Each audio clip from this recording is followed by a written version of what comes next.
Hello दोस्तों, जय श्री राम। कैसे हो आप सब? आप सभी का हमारे यूट्यूब चैनल पर स्वागत है। और हम बात करने वाले दोस्तों आज के टॉप 10 हाइलाइट्स के बारे में। तो आप सभी से रिक्वेस्ट है कि अगर आप चैनल पर नए हैं तो चैनल को सब्सक्राइब करके बेल आइकन को जरूर प्रेस करें और वीडियो को एंड तक देखना, सभी के साथ शेयर करना। मैं डेली का करंट अफेयर्स बनाता हूँ, अपने वीडियो में कवर करता हूँ। ठीक है, आइए वीडियो स्टार्ट करते हैं दोस्तों। प्रणति नायक ने महिलाओं की वाल्ट स्पर्धा में कांस्य पदक जीता है। ठीक है, ये प्रणति नायक हैं, इन्होंने महिलाओं की वाल्ट स्पर्धा में कांस्य पदक जीता है। और इन पे देख लेते हैं क्या है हाईलाइट पॉइंट। भारतीय जिम्नास्ट प्रणति नायक ने मिस्र के काहिरा में FIG उपकरण विश्व कप में महिलाओं की वाल्ट स्पर्धा में कांस्य पदक जीता है। पेरिस ओलंपिक क्वालिफिकेशन के लिए महत्वपूर्ण इस इवेंट में नायक का शानदार प्रदर्शन देखने को मिला और उन्होंने 13.616 अंकों का प्रभावशाली कुल स्कोर अर्जित कर पोडियम पर अपना स्थान सुरक्षित कर लिया। कोरिया की एन चांग ओक ने 14.230 अंकों के साथ स्वर्ण पदक जीता, जबकि बुल्गारिया की वेलेंटीना जॉर्जिवा ने 13.620 अंकों के साथ रजत पदक जीता। ठीक है, अगला पॉइंट देख लेते हैं। PM मोदी ने आभासी रूप से खेलो इंडिया यूनिवर्सिटी गेम्स के चौथे संस्करण का उद्घाटन कर दिया है।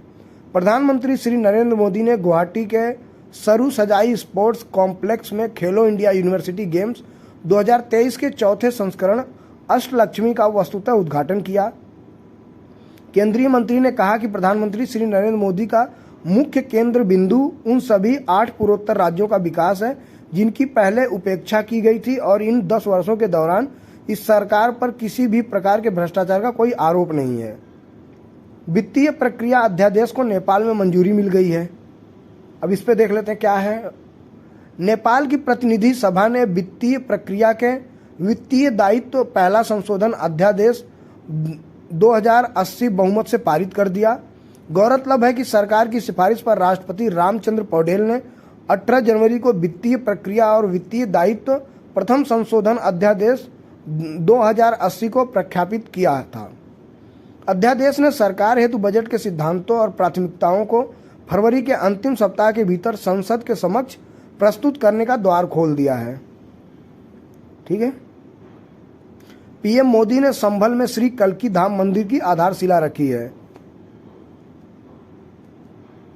प्रधानमंत्री नरेंद्र मोदी ने उत्तर प्रदेश के संभल जिले में श्री कल्की धाम मंदिर की आधारशिला रखी है। श्री मोदी श्री कल्की धाम मंदिर के मॉडल का भी अनावरण करेंगे। श्री कल्की धाम का निर्माण भी श्री कल्की धाम निर्माण ट्रस्ट द्वारा किया जा रहा है, जिसके अध्यक्ष आचार्य प्रमोद कृष्णम हैं। यूपी ग्लोबल इन्वेस्टर समिट 2023 के हिस्से के रूप में प्रधानमंत्री 10 लाख करोड़ रुपए से अधिक को 14,000 परियोजनाएं शुरू करने हेतु तैयार हैं। वर्ल्ड सोशल जस्टिस डे कब मनाया जाता है? 20 फरवरी 2024, विश्व सामाजिक न्याय दिवस। ठीक है, हर साल 20 फरवरी को दुनिया भर में विश्व सामाजिक न्याय दिवस मनाया जाता है। चूंकि गंभीर अन्याय और व्यापक श्रम असुरक्षा सामाजिक मुद्दों को खतरे में डालती है, इसलिए यह दिन निष्पक्ष और अधिक न्याय संगत समाज बनाने की आवश्यकता पर जोर देता है। विश्व सामाजिक न्याय दिवस 2024 का विषम ब्राइडिंग गैप्स बिल्डिंग अलायंसेस है। AMI अमीरात ने दुबई कैपिटल्स को हराकर ILT20 खिताब जीत लिया है।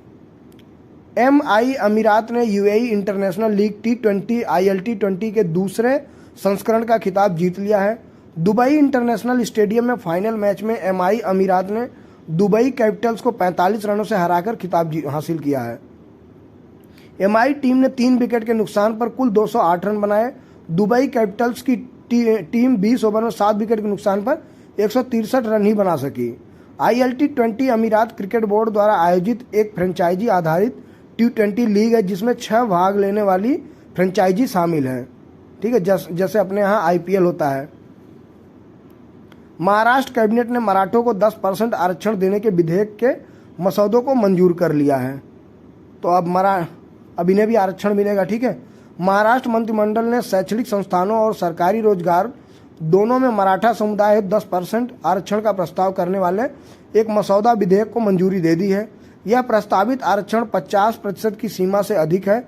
अध्यक्ष न्यायमूर्ति सुनील सुक्रे ने नेतृत्व में महाराष्ट्र पिछड़ा वर्ग आयोग द्वारा राज्य सरकार को सौंपी गई एक रिपोर्ट में विस्तार को उचित ठहराया गया है। भारत अमेरिका रक्षा सहयोग को बढ़ावा देने हेतु इंडस एक्स शिखर सम्मेलन का आयोजन किया है। इसके ऊपर देख लेते हैं क्या है इंपॉर्टेंट पॉइंट। भारत अमेरिका रक्षा त्वरण पारिस्थितिकी तंत्र शिखर सम्मेलन इंडस एक्स नई दिल्ली में शुरू हुआ है। 2 दिवसीय कार्यक्रम का उद्देश्य दोनों देशों के बीच रणनीतिक, प्रौद्योगिकी साझेदारी और रक्षा सहयोग को बढ़ावा देना है। शिखर सम्मेलन रक्षा नवाचार में उभरते अवसरों का पता लगाने और उनका लाभ उठाने हेतु दोनों देशों के हितधारकों को एक साथ लाएगा। यह आयोजन इम्पैक्ट कार्यक्रम के तहत संयुक्त इंडस एक्स चुनौती के विजेताओं को भी सम्मानित करेगा। ठीक है। अनुष अग्रवाल ने ड्रेसेज में देश का पहला पेरिस ओलंपिक कोटा हासिल किया है। एशियाई खेलों के पदक विजेता अनुष अग्रवाल ने देश हेतु ड्रेसेज अनुशासन में पहला पेरिस ओलंपिक कोटा हासिल किया है। उन्होंने 4 FEI स्पर्धाओं में अपने प्रदर्शन के आधार पर देश हेतु पेरिस 2024 कोटा प्राप्त किया।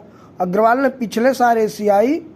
पिछले साल एशियाई खेलों में ड्रेसेज में भारत हेतु पहला व्यक्तिगत कांस्य पदक जीता था। ड्रेसेज प्रतियोगिताओं में घोड़ा और सवार 20 मीटर से 60 मीटर के क्षेत्र में पूर्व निर्धारित गतिविधियों की एक श्रृंखला का प्रदर्शन करते हैं।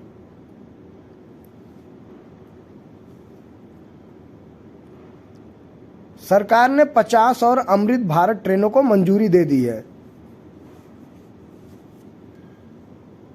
सरकार ने 50 और अमृत भारत ट्रेनों को मंजूरी दे दी है। रेल मंत्री अश्विनी वैष्णव ने कहा है कि अमृत भारत ट्रेन की भारी सफलता के बाद अन्य 50 ट्रेनों को मंजूरी दी गई है। अमृत भारत ट्रेन गैर वातानुकूलित डिब्बों वाली एक LHB पुश पुल ट्रेन है। यह रेल यात्रियों हेतु सुंदर और आकर्षक डिजाइन वाली सीटें, बेहतर सामान रैक, उपयुक्त मोबाइल होल्डर के साथ mobile charging point, LED light, CCTV, सार्वजनिक सूचना प्रणाली जैसी बेहतर सुविधाएं प्रदान करता है। ठीक है। अब अगला पॉइंट इस पे देख लेते हैं दोस्तों। टीवी कलाकार ऋतुराज सिंह का 59 वर्ष में निधन हो गया है।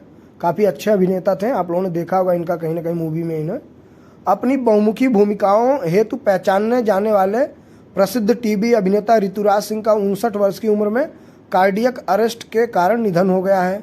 उनका जन्म कोटा राजस्थान में हुआ था। मनोरंजन उद्योग में सिंह की यात्रा पेशन और समर्पण में से एक थी।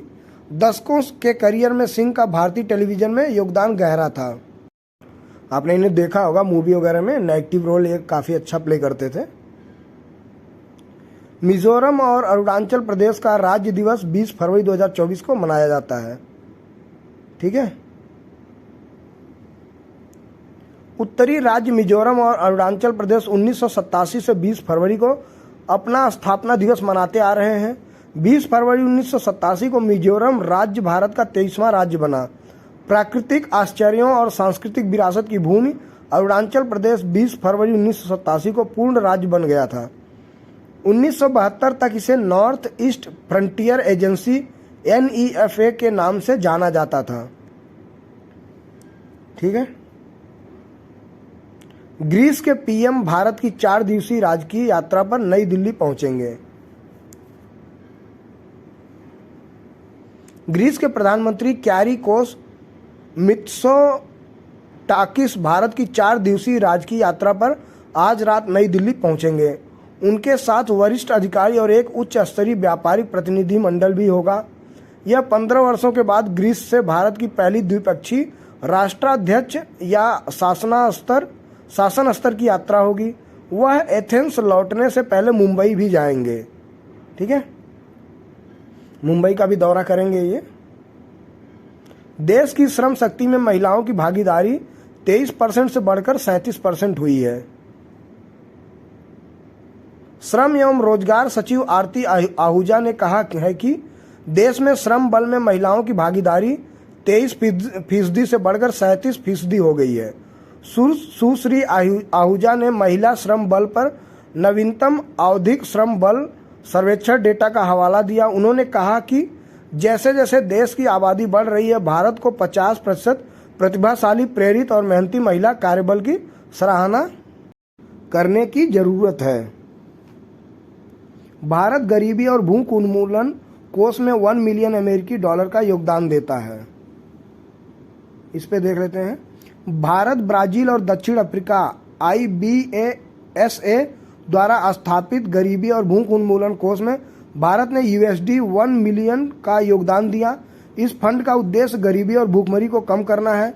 यूएन में भारत के अस्थायी प्रतिनिधि राजदूत रुचिरा कंबोज ने दक्षिण सहयोग हेतु संयुक्त राष्ट्र कार्यालय के निदेशक दिमा अल खतीब को चेक सौंपा।